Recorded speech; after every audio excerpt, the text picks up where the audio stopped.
Well, we're going to get going. I know people will be coming in, and I know we were late with that other session, so I want to introduce the Innovation to Commercialization session.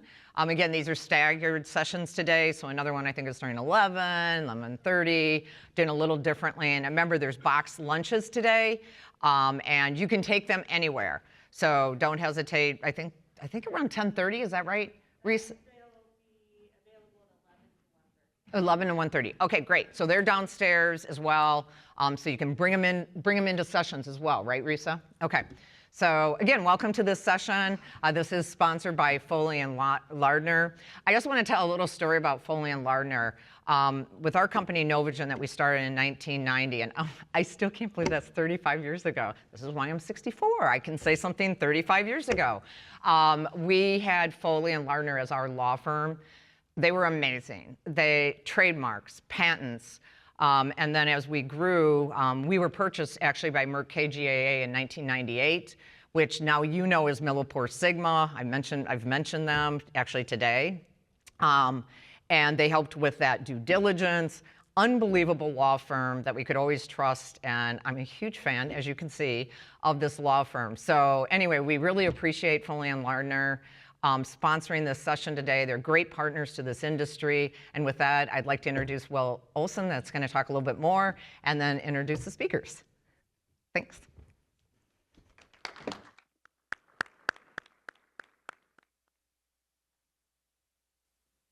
morning, everybody. Is that picking up? All right. Good morning, everybody. Thanks for the kind introduction. Like Lisa mentioned, my name is Will. I'm an associate in Foley's Milwaukee office. We're very excited to be partnering with BioForward just in general, but especially for panels like this that highlight the exciting things that are happening in this state and in this industry. We are a international law firm with offices all over the world, but we were founded in Milwaukee, and we've had offices in Milwaukee and in Madison for decades. And during that time, we've had the opportunity to work with a large number of companies in this space, like Novogen, and we've got to work with them as they grew from startups, small-scale enterprises, to larger companies going through buyouts, mergers, and as part of that, I just wanted to plug a program we have called our Accelerator Program, which is for startups, and we offer deferred fees on corporate services and IP services. So it's a really good tool for companies who are looking to get established, but who maybe don't have the upfront capital to pay for those expensive things, but who still need that first patent, right? Or who still need for their employee agreements to be airtight. So, but with that, I will turn it over, because I know we're not here to just listen to me blather about my employer, and very generous sponsor. So I'd like to turn it over to our panelists. I was lucky enough to get a copy of the investment report last week, and I am really excited to hear what JD has to say about that, because it gave me a lot of hope when I had mostly been hearing negative thing after negative thing about the life sciences market and the Midwest industry in general. And then I'm excited to hear what Jessica has to say about the important work that they're doing at Forward BIOLABS. So we'll turn it over to you.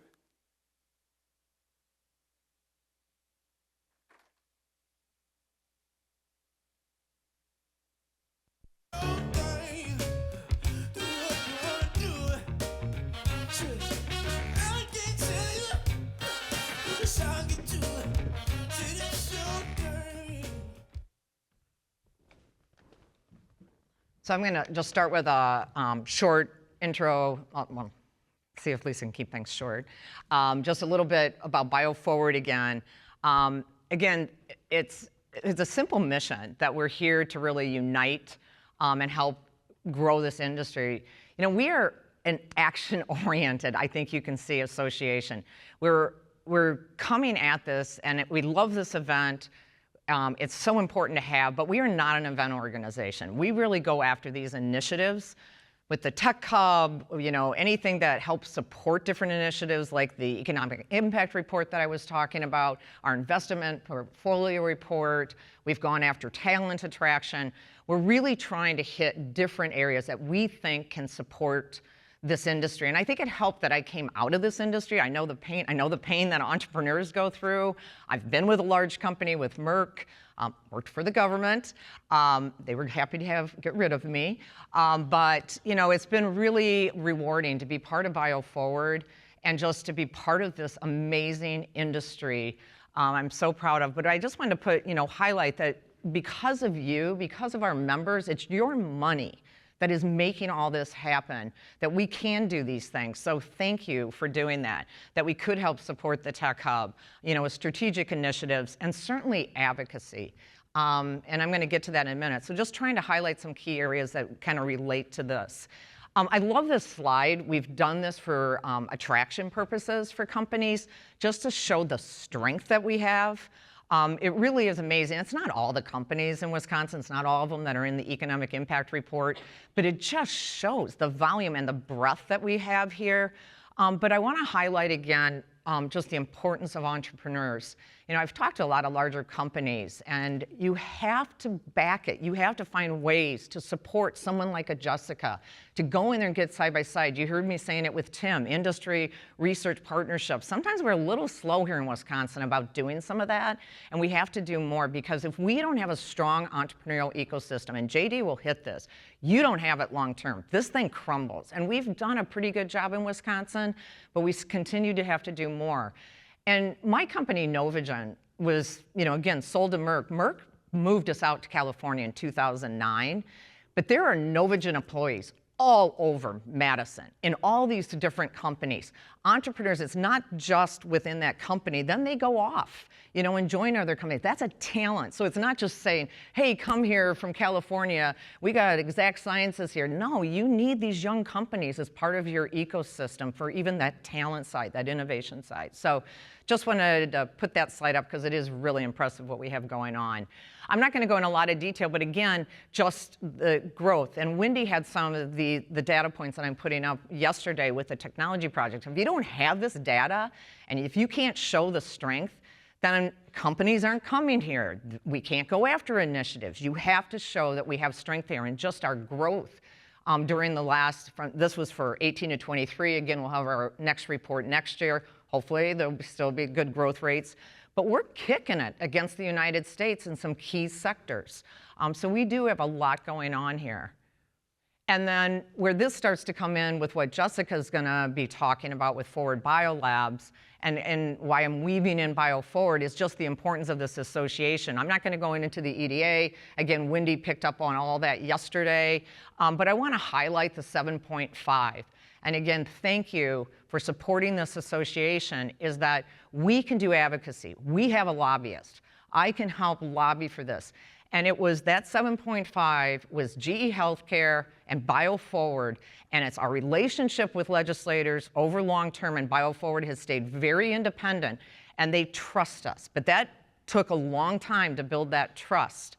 And that is why we were able to rush that through in a non-budget year to get matching funds for this Tech Hub. That is unheard of. And you've heard me say this before, and I love to brag about it because it's a big deal. Even though 7.5 is not a ton of money, it was critical in that Tech Hub proposal to show that matching funds out of the state. There were 3 projects were funded by that. The GE Healthcare project that you heard about, the Workforce project was a different session yesterday, and then Forward BIOLABS. And so Jessica's going to talk about how that allows us to help support the expansion of Madison, Milwaukee, and also the ICP program. So again, Jessica's going to be addressing that more. And then JD is going to talk. He did all the research for our report. You heard me talk about it this morning during the introduction. We're really excited about this report. Get the digital. We only printed a few, but we have some copies if you like a hard copy. We're really excited about this report, and because we do have to market. There was some depressing news to me with what Tim was presenting. It's hard. It's just a hard time to get capital anywhere in the United States. But we have to market. We have to show what we have here. And so BioForward's trying to do our part to help market the entrepreneurs and to work with unbelievable entities. I'm just going to say it. Jessica has done a fabulous job with herself and her team that is here on building this organization, helping, over 50 startup companies. I know you'll give the numbers.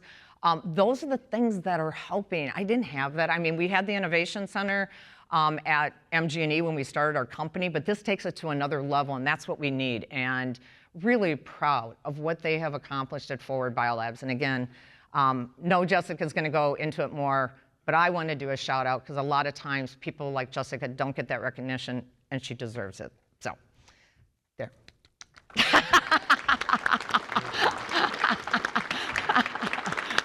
So with that, now I'm going to have Jeff Davids, JD, present. I think you're going to give some overall also market, so some more information beyond what Tim was giving us today, and then talk more about our investor portfolio report. So with that, JD. Awesome. Thank you, Lisa. You know, this is my first visit to Wisconsin. And I have to say, since I got in on Monday afternoon, I took a nice walk along the waterfront there. But more importantly, interacting with all of you in the sessions and hearing everything that's going on in Wisconsin. I've been working with Lisa and the team on producing this report over the last 8 months, is when we first started the conversation.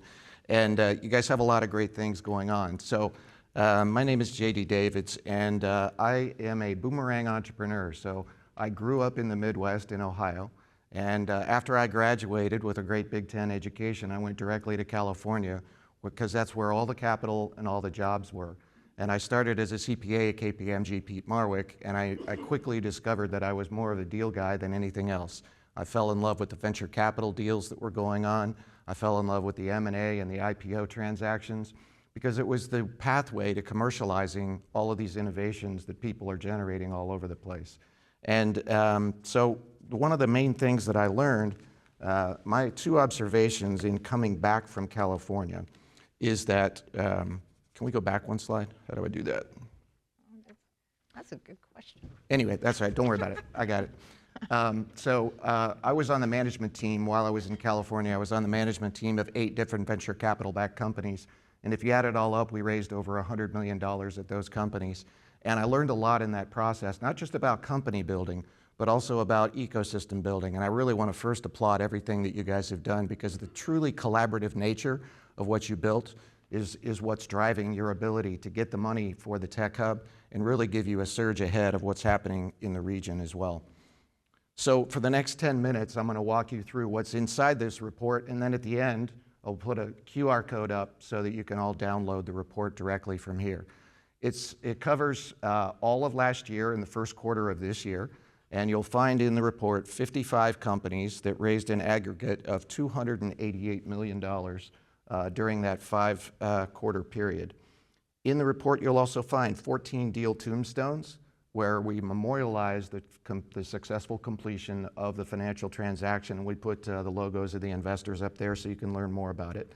We also have 19 company highlights that are in the report that include not only milestones around FDA approvals, but also significant milestones in partnerships and customer acquisition. And we also have 2 exit transactions in the report. So for the next 10 minutes, I'm going to give you a quick tour of what's in the report. And let's start with the Wisconsin Deal Dashboard. So of those 55 companies that raised $288 million, we're going to look at vertical markets first. So on the left in blue, you can see that $141 million went into companies in the medical device diagnostics and imaging vertical, followed closely by $133 million in the software and solutions companies, $9.5 million into healthcare, and about $5 million into pharma and therapeutics. On the right, we look at the number of deals by funding stage. And as you can see right there, in blue, you can see that 25% of the deals were Series A or later stage, and the largest category was early stage with 56%, and then incubators deals represented 19% of the deals.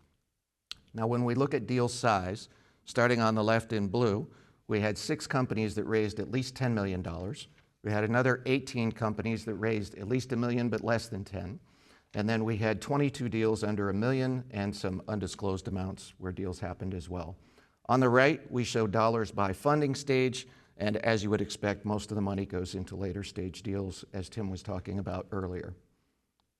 Now, highlighting just a few of the deals that are featured in the report. Most of you know that Shine raised $122 million of development capital.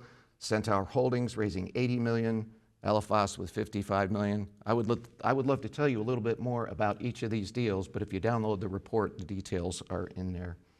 We also highlight significant company milestones, as I mentioned. Here's just a few of the 19 that are featured in there. We had 2 510(k) clearances from Enzo Data and Leo Cancer Care. We had 2 IND authorizations for Archaeus and Invenra, and clinical trial updates from Flugen and Rivermark as well. Now, I've been a financial guy since I started my career at KPMG. And if you want to attract more capital to Wisconsin, shine the flashlight on your exit deals. Most of you probably know that Mirus Bio was acquired by Merck for $618 million. Nimble Therapeutics was acquired by AbbVie for $330 million. And Eli Lilly acquired the injectable production facility in Pleasant Prairie from Nexus Pharmaceuticals.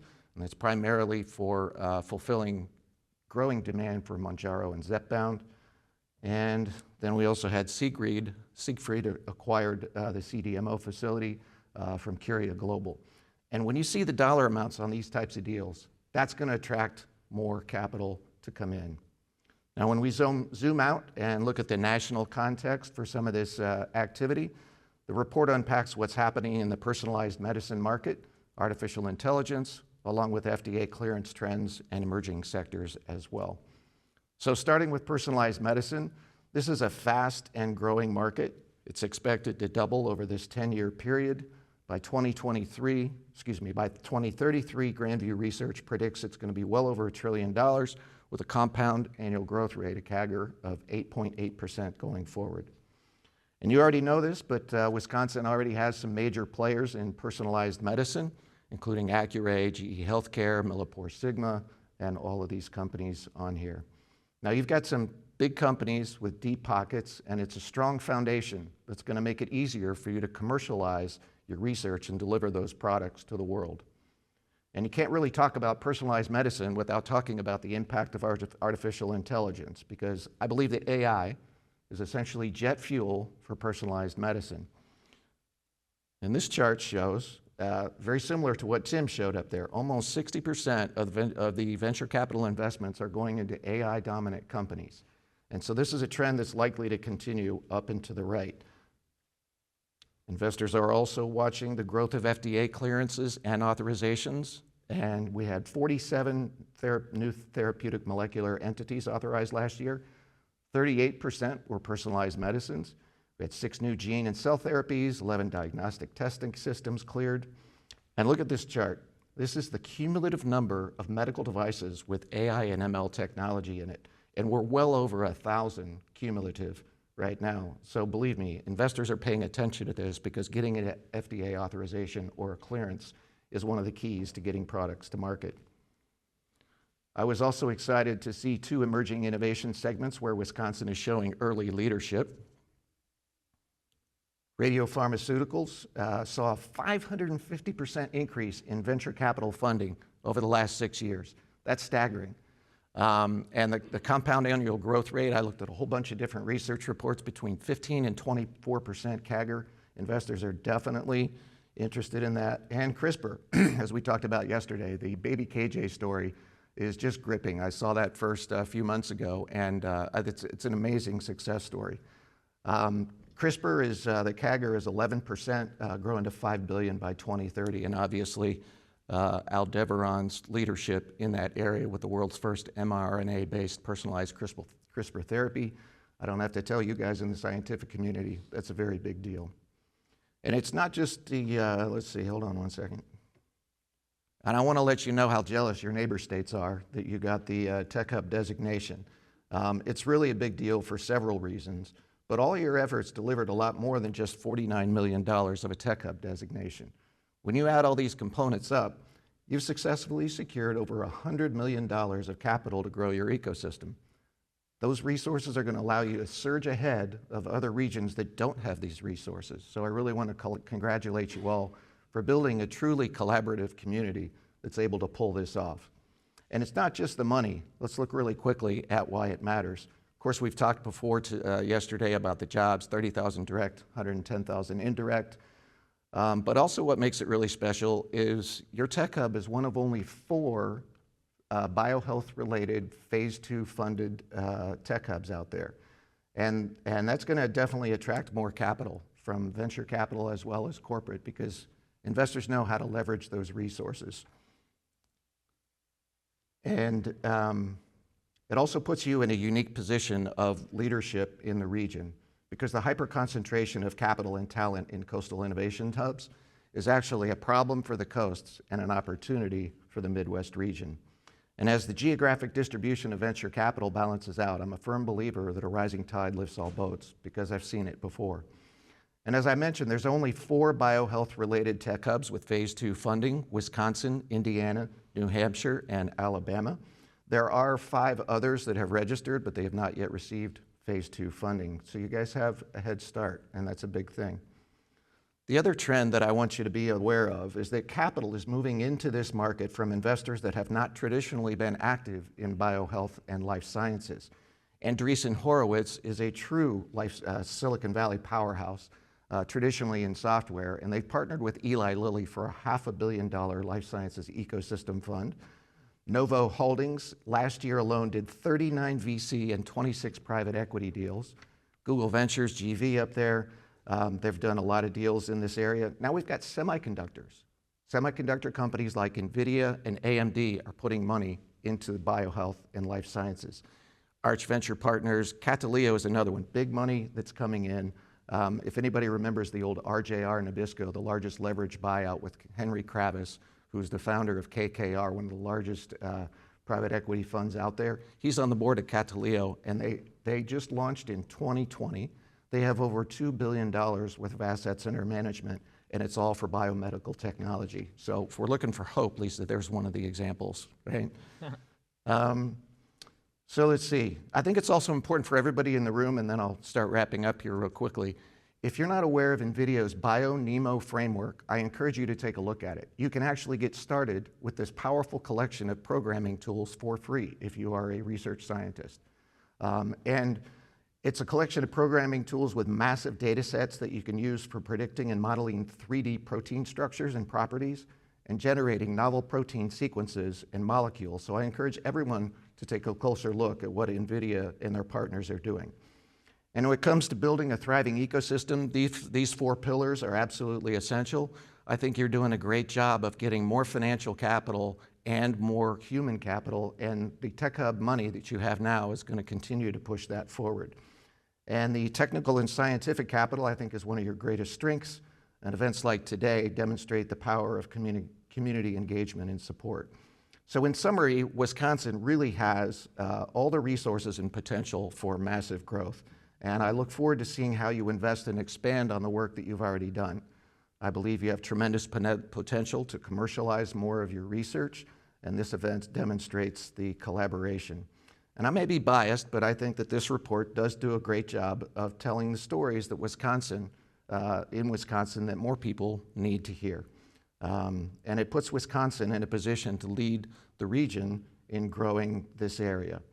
So this map of venture capital deal activity shows that just 4% of nationwide venture capital last year went into the Midwest region. And the reason I show you this is because it visually represents both the challenge and the opportunity. Capital and talent are actually migrating from the coast to the heartland region, and I'm excited to see Wisconsin is well positioned to be a real growth leader in the region.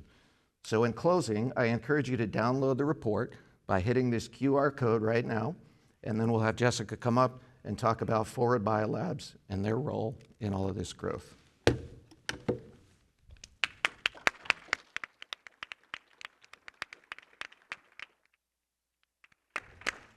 And the report should be on our website. I don't know if Reese is here anymore, but it should be on our website as well. I'm going to give you ample time to get that QR code because it's a great report. And again, a few hard copies are up here as well. All right, I see a few more downloading that report.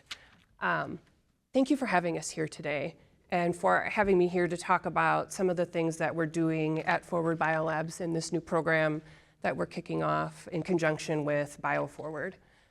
I'm going to move this ahead. All right, so for those of you who don't know me, I'm Jessica Martin Eckerly. I'm CEO and co-founder of Forward BIOLABS. My career has been in Wisconsin. I'm born and raised. I didn't do the boomerang. I never left. And I started my career at PPD. Had the opportunity to work with a client on some QC issues in the southwest part of the United States. They were a startup themselves, and they said, Jessica, come to Boston.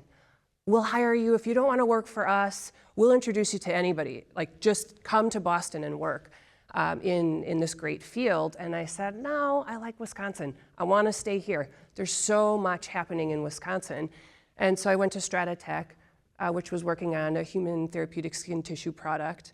It was a startup at that point, 30 people doing the very first human clinical trial. It was a really exciting time for that company. And from there I went to YCell, taking a step back into research tools, stem cells, characterization tools, and tests. And we served the stem cell community, both academic and industry worldwide. And so that was an interesting experience to see how a tiny little organization like YCell could have such a big worldwide impact.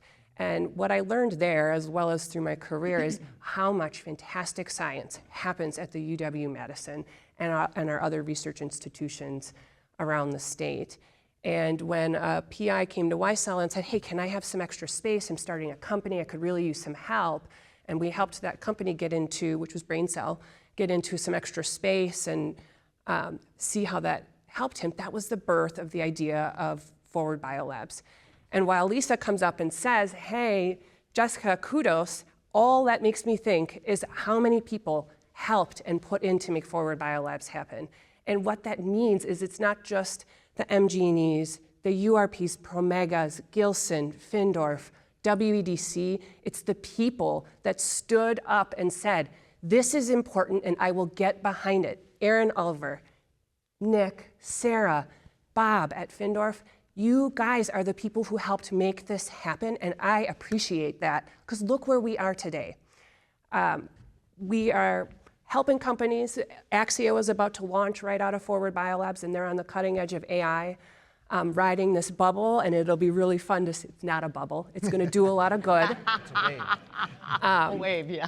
But at any rate, we have a lot of great things going on in Wisconsin. I also just want to say, teach corporate strategy for the biotech program. I also did that as well as the executive MBA at Wisconsin. So you hear that a lot. We're educated at Wisconsin, and then we stay and we want to pass it forward. So for those of you who don't know, Forward BIOLABS is a nonprofit, fully independent, private nonprofit, and our goal is to help companies get up and off the ground efficiently and effectively in some of these really capital-intensive industries like biohealth and medtech and pharma. The whole idea was, if we can put a bunch of resources in a lab that companies can come and use and not have to put $1 million of their first investment into a lease and equipment, how fast could they move?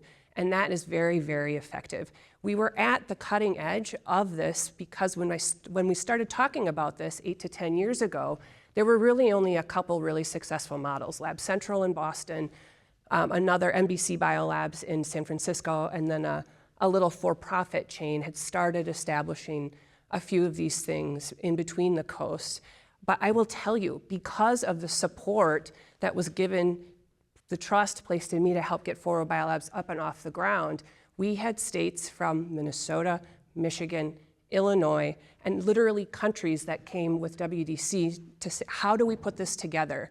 How do we do what you've done? And I actually had, I think I saw them in the audience, someone who works out on the West Coast a couple years ago had said, do you know, everybody's looking at Wisconsin, and this is before the Tech Hub.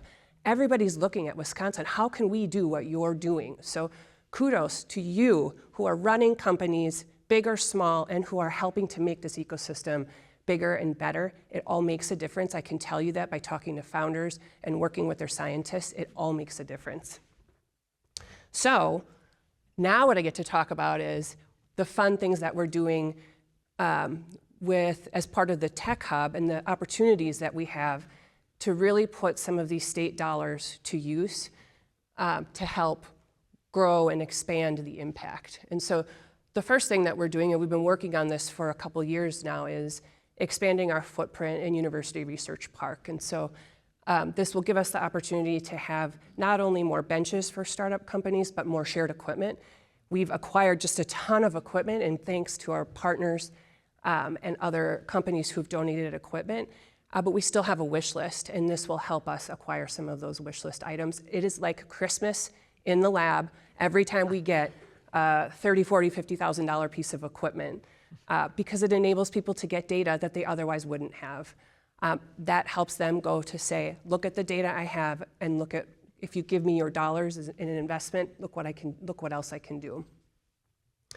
The other thing we're doing with the expansion is we're moving from one part of Research Park to another part of Research Park. So we're moving into the MG and Innovation Center, which will allow us to help. Oftentimes the companies graduate, not all the time, but sometimes they graduate into MG&E, and so it will allow for us even smoother graduation where they can maintain some access to equipment while stepping into a suite at that incubator building.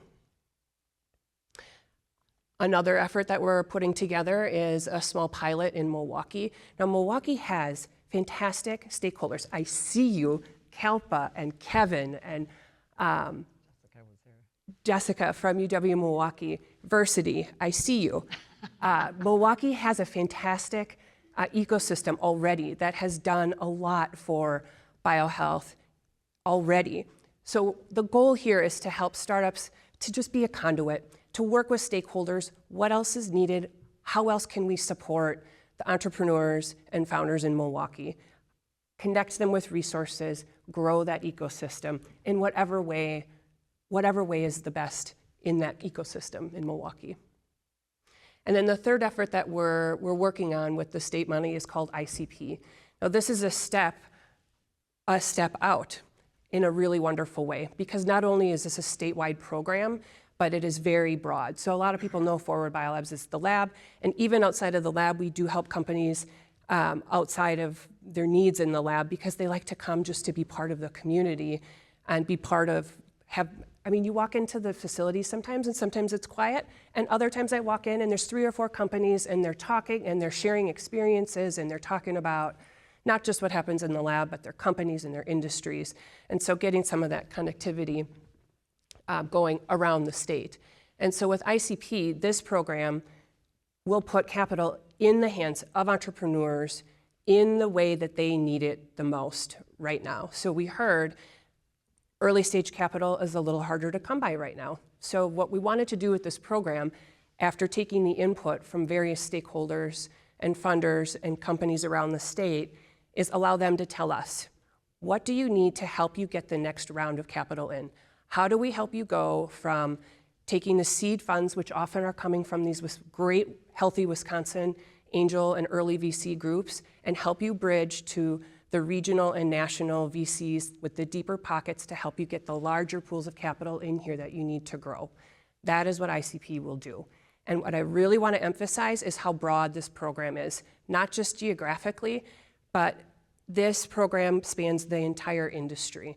We have digital, software, clinical, med device, pharma, you name it, wellness. This is not tied to the lab. So tell your friends, it's not tied to the lab. If you are an early stage company and you have a little bit of capital and you're aiming to get to that next raise, what can we do to help? Please apply. So ICP, I can't see my slides. I gotta come back over here. All right, so we are helping early stage companies overcome so this is about capital access gaps. And we're having the companies apply for specific support. So that's different for each company. Does that mean you need a CRO to help you with some specific research project? Do you need freedom to operate analysis in a different area that you didn't expect? What are some of these investors telling you that we can address to help you get over that hurdle? The goal is to reduce scaling risks and help attract further capital. And so who is ICP for? Emerging companies across the biohealth industry. They can be headquartered anywhere in the state, Madison, Milwaukee, La Crosse, Eau Claire, Green Bay, wherever you are, this program is for you. We anticipate these companies will be anywhere from like 2 to 10 years old, and they need to have a little bit of runway. We have run programs out of Forward BIOLABS that are tailored for the very, very earliest startups. We did a program last year with WDC support called Forward Membership to help companies get into the lab or to get into start in the facility. This is aimed at a little bit later to help companies who have a little runway get to the next step. This is a very active program. We just launched last week, so application period is open. We are going to move very quickly to get these dollars into the hands of companies to put it to use. And so applications are open through November 14. We'll convene our ICP committee who will be making the decisions on what companies will receive awards, and then we'll be notifying them before the end of the year. We're going to get the capital into the hands of the companies to put it to use. There's no time to waste. The award committee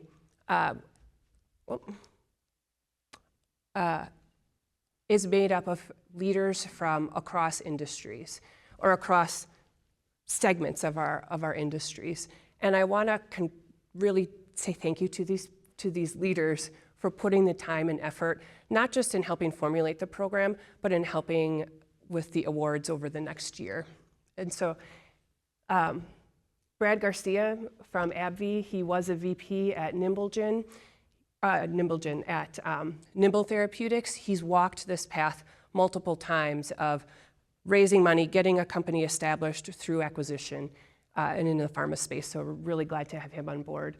Elizabeth Hagerman, who is with Isthmus Project, helping physicians and anybody in the medical field take their ideas, give them some funding to see those move forward. Jay Hill, who's recently retired, long time, illustrious career at GE Healthcare. So we're happy to have Jay. He brings expertise from imaging and device. Jenny Lee, Venture Investors. Venture Investors has a long history of supporting early stage companies in Wisconsin and the Midwest. Jill Enos, Titletown Tech out of Green Bay. Justin Kraus, Diagnostics with Exact Sciences. Laura Hilty on the digital clinical software side. Nick Paris on the research tools and equipment reagents side. And then Sarah Duhlman from Promega with, again, research tools, equipment, and deep expertise in startup communities with both Sarah and Nick. And so this award committee is reflective of what we hope the ICP awards will look like, and that is broad across the spectrum of our industry. And so that's why the award committee is set up that way. Now, if you're in the award committee, please raise your hand. Thank you for giving your time and your expertise and your leadership.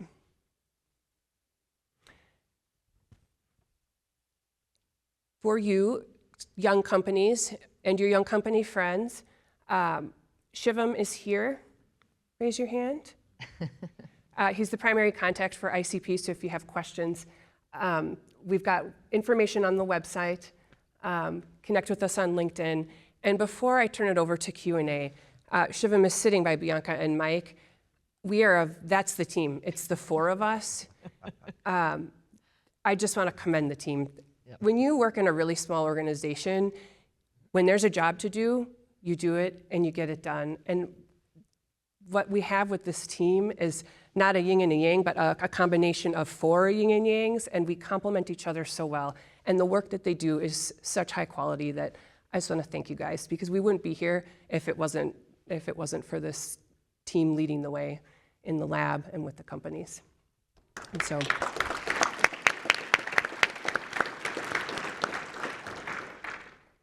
With that, we'll do a little Q&A. Yeah. I'm also just going to give a shout out to Jenny Lee and Elizabeth Hagerman one more time.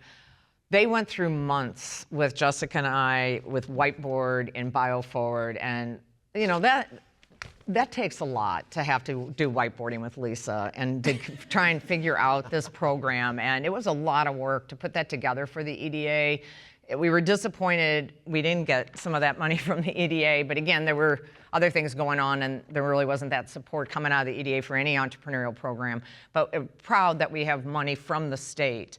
But again, Jenny and Elizabeth put in tons of time with Jessica and I to really put this program together. So thank you to them because of their expertise that really helped us in helping design, especially Jenny, having gone through a program with Michigan that helped us kind of define this. So, and a little bit more on ICP. Again, this is a start. We're starting. So we got to be patient. You know, I know some people are going to be like, well, it's not a ton of money. It's not a ton of money yet. I mean, this is a section of that 7.5 million. The rest had to go for matching funds. So we're starting, you know, this is to help the expansions. This is to help launch this IP. So it's a start. This is non-dilutive capital, though. This is, and that's why I fight so hard for those SBIR reauthorization. That's non-dilutive capital. These are the things that we have to be supporting. And that's, I know, a government side, but I mean, these are valuable dollars that I think the state of Wisconsin is going to have a great return from, and that we got to do more of. But I just wanted to put some realistic information out there that this is not a ton of money. Like, we can't do $1 million to every company. I wish we could, but we can't. But it's a start, and we're going statewide, and we're showing the state that it is, we want to help entrepreneurs throughout this state. And, you know, right now, these legislators are backing us. They believe that we are really focused beyond just only the Madison, Milwaukee. They see the benefit of this industry. So I just wanted to add some more, but yeah, this is, they've done a phenomenal job, the team, in launching this. So real credit that they took this information, that there wasn't a lot there, and really built this program. They have really been killing themselves. So thank you to the team over here. And yes, Jessica, you were right. I was not trying just to only compliment her, because I know it's a team. I always believe in teams. So, but just wanted to put some more information out there on ICP. But JD, let's just talk about, what have you seen? Ohio's done a fantastic job. I mean, for many years. I mean, this goes back a long ways, where that state has put tons of money towards early stage companies. Now, again, it's not just specific always just to this industry, but what have you been seeing, and what is Ohio? I mean, again, we can learn, and then it sets us up. If we can be successful, that we can go back to our legislature when the next budget cycle happens, because we got something, even with our little program, we need more. So what are you seeing, and has it been successful elsewhere where the states have invested? Sure, what I've seen is that public-private partnerships tend to work the best. And, you know, we really see in Ohio particularly a lot of priming the pump, laying a foundation. You don't do entrepreneurship, you create the conditions under which entrepreneurship and innovation happens. And I've always believed that this region has all the raw material needed, all the 4 boxes that I put up there that are the key components of a thriving ecosystem. Those pillars, you have all the research and scientific talent, but you need to connect the dots. The reason that, you know, when I lived in California and I'd come back to Ohio to visit, you know, there's a reason we called it flyover country at that time, because nobody believed that there were any good deals here. And when I moved back a few years ago, I realized, no, there's great deals here. There's just not a ton of them. We just need more shots on goal. And anything that the state, the industry, the federal tech hub designation can do to lay the foundation of more collaboration and less silos. It's not that there's anything wrong with the silos, but I think there was a period of this age in the last maybe 10 or 20 years where the coasts surged ahead on innovation, and the middle of the country sort of, I don't want to say got left behind, but we took on more of a harvest mentality. Well, now's the time with the big surge of AI, which touches all industries. Now it's time to catch back up, and all of these programs that we're doing in Ohio with the Ohio Discovery Corridor, trying to connect Cleveland, Columbus, and Cincinnati, and then working with the Midwest Council of Bioscience and Life Science Associations, we're looking at doing regional reports.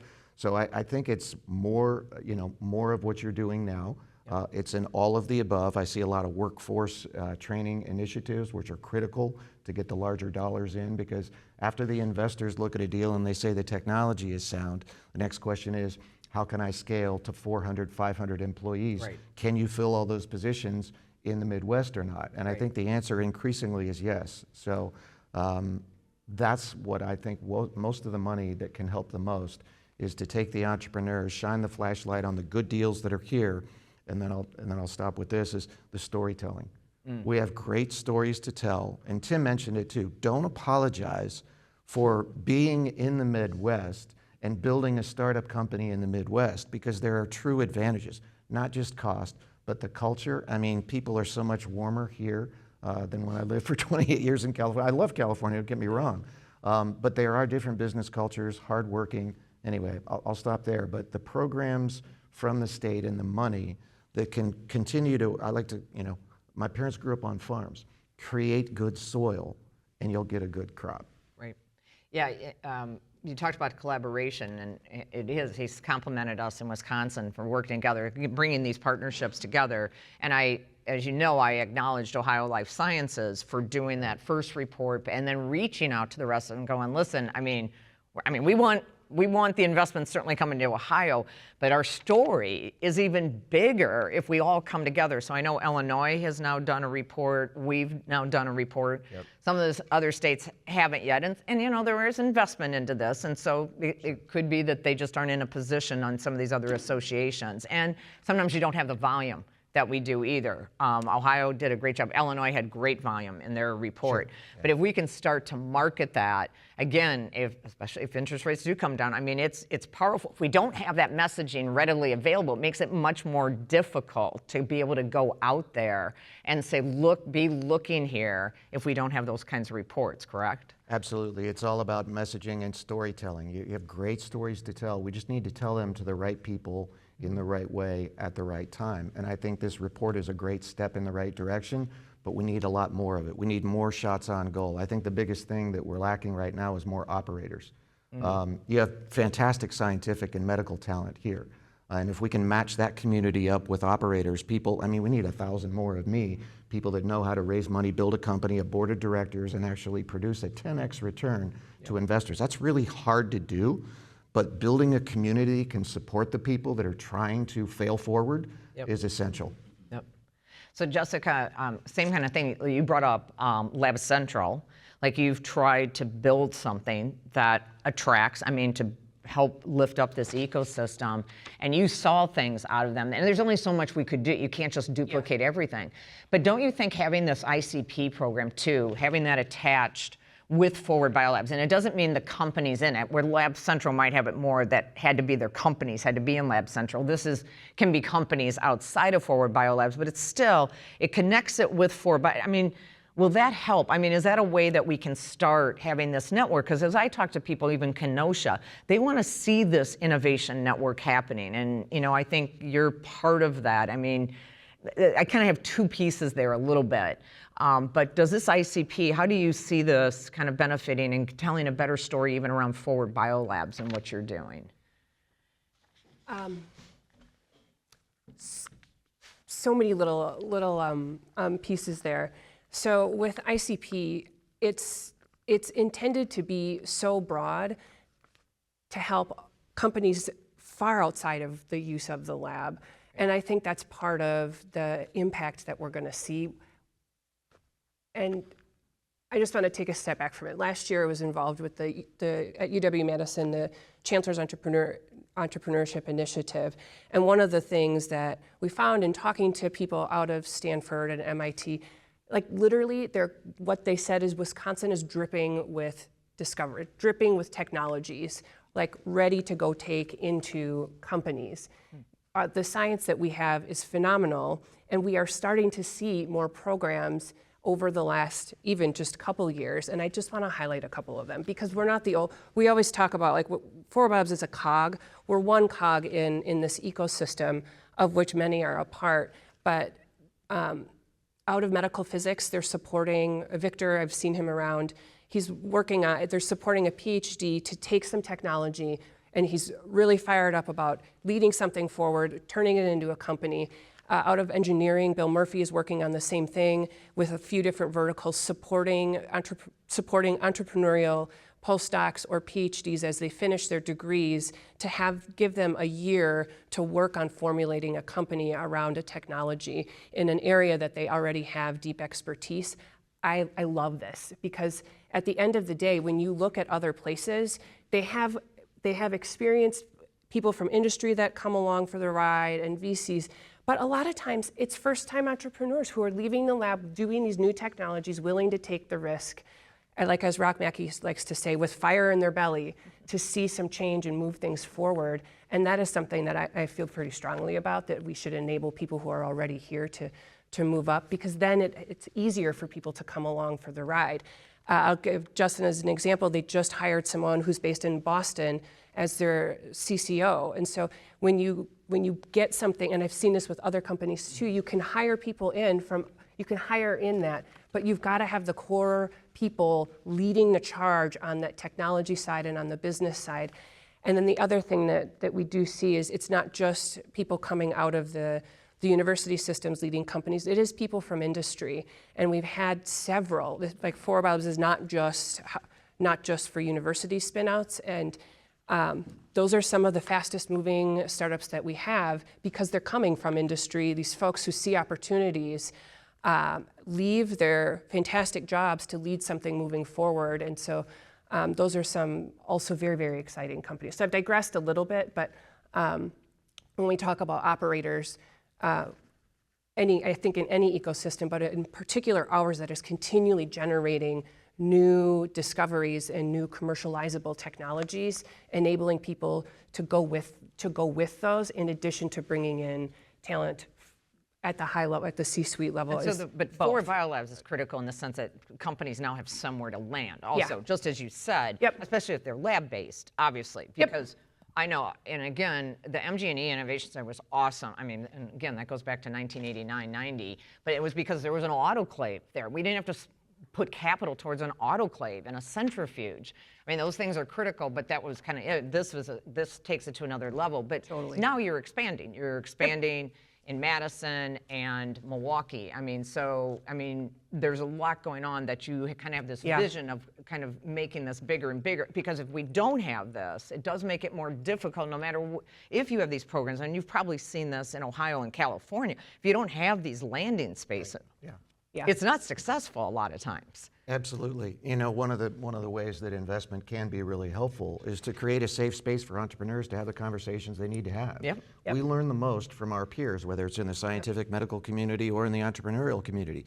We share best practices. I was talking with Brian last night. How do we learn about the AI cool tools that are happening? Well, I share it with my peers and my friends. That's how we always learned from the very beginning of our education. I think you talked about shining a light on success stories. I think part of what we do at Forward BIOLABS is you aggregate, right? We need to get people together, not just for them to connect, but so that we can tell more stories. Because when you have something that can aggregate, like we can talk about the 20 companies that have graduated and seen success, or that aggregate how much they've raised when you put it all together over time. Those are things that help tell very specifically the entrepreneurial stories in Wisconsin that we need more of. And the more people we have talking about it in the more ways, hits different people at different times and helps build awareness. I think that brings up a really good point, because I think one of the most important things to understand for a scientific and medical community that's transitioning to more of a commercialization community is that the goal is to sell 1 million units to paying customers.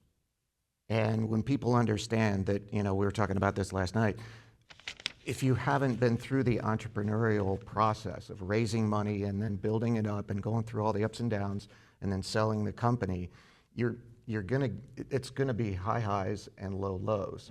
But it's really important to understand the monopoly game that you're playing. The game is not to get the next grant and to prove that you're the smartest scientist in the room. That's helpful in the academic arena.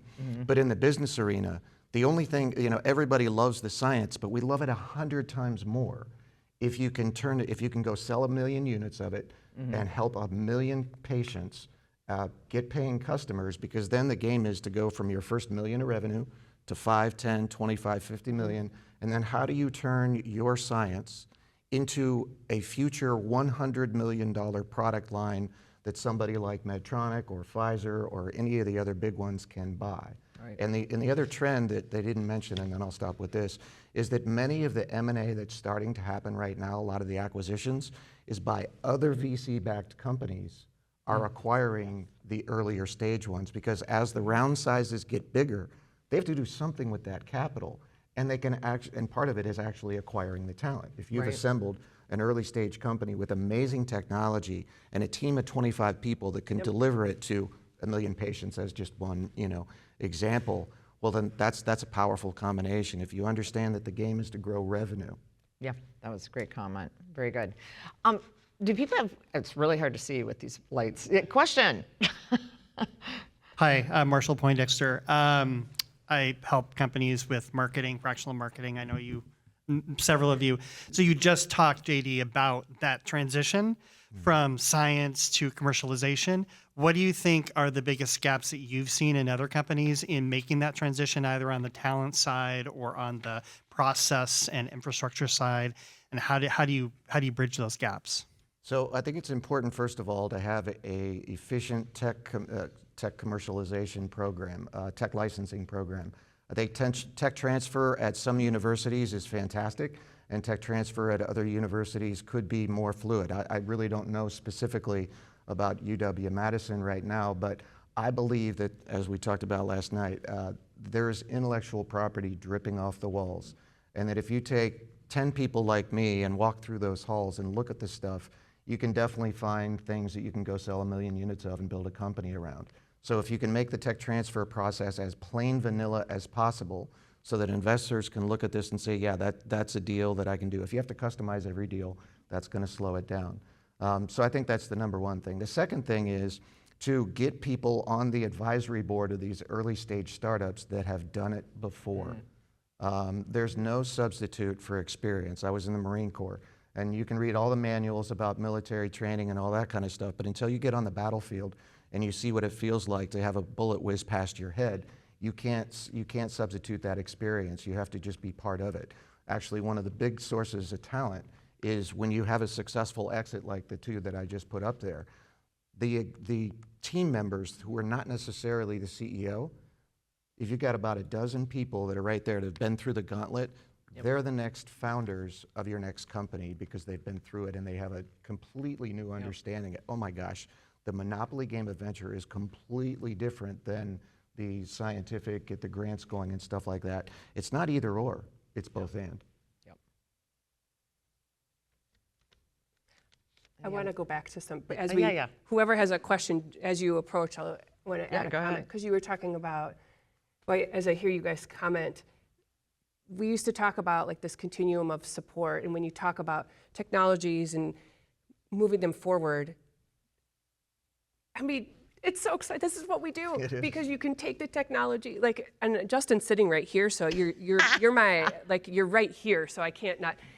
Had an idea, came from industry, got to work, and it's a CRO model immediately, because we had everything set up in the lab, hired people, start selling right away. So they had revenues right away to go raise the seed round and line that all up, and now they'll graduate. And so those are the kind of things that we can do when we make things more efficient with the lab. And then ICP does add this other layer, because it's a layer of another layer of support for additional stages other than just starting. So stages of capital attraction, and also broader with geography and the breadth of industry. And so it's certainly an expansion of Forward BioLabs in a number of ways. But playing off a little bit what you said, I mean, but again, not all technologies are meant to be companies. Right. You know, and again, like Novagen, we would be pulling in all kinds of technologies already into an existing company, because those weren't technologies that were a standalone company, but they could be embedded into a product line. So that's also another way, especially in the tools and instrumentation space, that you can be building your lines, is just going out and getting those technologies, a really more product line than a completely, entirely new company too. Yeah, and it's interesting, we heard in the last session talking about, you know, there's an early stage crunch on financing right now, and it's linked more to the fact that there's a lack of exits in venture capital than it is with the quality of the deal flow. But something that I've always said, because we've dealt with Series A crunches for decades, right? There is always money for good deals. The problem is it's really, really hard to get that first 1 million, 5 million, 10 million in revenues, because to investors, that's what a good deal looks like. Yeah. Yep. We probably have time for one more question, then we should, I think we're done. Any other questions? Go ahead, please. Hi, I'm Linda. I'm a postdoctoral fellow from the Medical College of Wisconsin. And my question is for you, Jessica. First, congratulations on your expansion. But from a strategic standpoint, outside of Madison and Milwaukee, what other locations within Wisconsin do you think that you would expand to in order to adequately create a network so that we can then start to perhaps spark bio? That's a really good question, and it's a really good question. So I've been an advisor for WISIS, which is the tech transfer organization for most of the state schools outside of UW-Madison and UW-Milwaukee. And so in the several years working with them to set up venture homes, I've gotten to see a little bit, and then I also know in several of the Badger Fund of Funds, Jonathan Horn out of La Crosse, and in touch with Titletown Tech and such. In order for Forward BioLabs to expand to other locations with the lab, there has to be a steady stream of potential customers. And that's why it works in Madison. There are always new companies and new technologies and people leading them, both coming out of the UW and from industry. In addition, we need support, substantial support from stakeholders, and they're off local state stakeholders, because otherwise there's not enough of a you gotta have a bolus of continually, like a churn, that's what we call it, a churn in the lab. That's what all of these hubs have. So I wanna acknowledge that the lab is not gonna be a good fit in all communities in Wisconsin. It's just not, but that doesn't mean that we can't find ways to support entrepreneurs and founders around the state. That is the impetus of ICP. Around the state, wherever you are, we'll meet you where you're at, no matter what vertical you're in within biohealth, and regardless of whether you need a lab. And so that's a start. And like Lisa said before, we don't have millions. We have a relatively small amount, but it's a starting point. Maybe that answers part of your question, but it's kind of outside of the lab realm, because we don't need a lab everywhere, but we can do other aspects of support. Can I just connect on that? So, I mean, it was part of our proposal to the EDA that we showed that map and the connecting. You're gonna, a sponsor for our ending keynote is Kenosha Innovation Neighborhood. I went and saw their grand opening last week. It's phenomenal. I mean, that community is rallying around. That doesn't necessarily need Forward BioLabs at this point. And it could be different types of companies, like Jessica's saying, not just lab-based. It might just have a few, but how do we collaborate with that? Eau Claire's doing some great things, especially around rural health. No question, Titletown Tech has their own kind of innovation. They're more on digital health space. They really don't have the lab companies up there, but that doesn't mean we can't create more of this network. And I think that's what we're really striving for with this industry, and that Jessica, well before the Tech Hub, Jessica existed. This is just extra money now to be able to help with some expansion and with this ICP, but Jessica's right. I think that ICP program just gives us a little bit more just to start to try and connect these other areas of the state. And I think that's happening. And I mean, again, JD was I think you're seeing a lot of collaboration. We're really trying to go to different parts of the state, and BioForward's been committed. We opened an office in Eau Claire, and Lilly now is down in Southeast Wisconsin. I mean, these are the things that are happening with this industry.